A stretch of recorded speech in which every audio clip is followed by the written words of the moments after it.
unassisted by God, has tendencies you are not even aware of. You need to know why Jesus is still interceding for us, even though he has died. Because when he walked as a man and went through the things that men went through, in other words, that ministry of advocacy, he will say, Father, I know exactly what that man of God is going through, because when I went to Jerusalem, I know what it means to give people bread and they say crucify him tomorrow. That man's anger, please do not put it as an offense against him. I understand what it means. It's easy for you to look at a man and say this man is a wicked man, harsh to all his children, until you find out the story of that man's anger.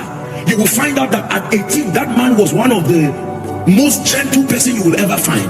But all the siblings and everybody died, and they left him with 30 children to raise all of them. That was the origin of that anger. The anger was in him, but there was nothing to activate it. And because it was not dealt with by the strength of the spirit, the presence of 30 children versus their school fees and a job that is the salary keeps declining is what activated that.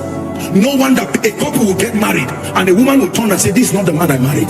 Let me tell you, that's the man you married. When you see a man nice to his wife and say, I will never touch you, he's talking nonsense. If you are speaking by the agency of the spirit, you are right. But if you mean just because I love you, keep watching. Your heart is listening to you.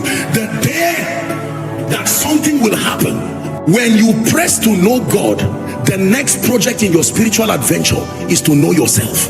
If you do not pay the price to understand yourself as man, I give you a guarantee you may not arrive.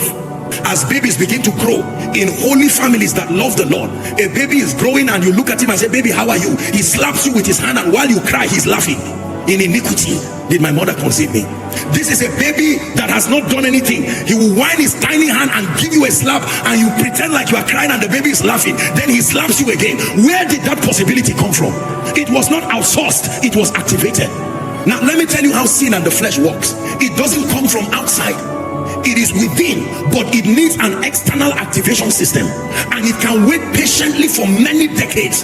So you can be deceived to think because it has not manifested, it is not in you. The Bible here tells us to not wait until the things that can activate what is locked up within us come, because it may come at a time when your reputation is at stake. It may come at a time when you are 30 years 50 years in ministry. It may come at a time when you have 2 more years to finish with dignity, and then something just comes and cancels out all the years.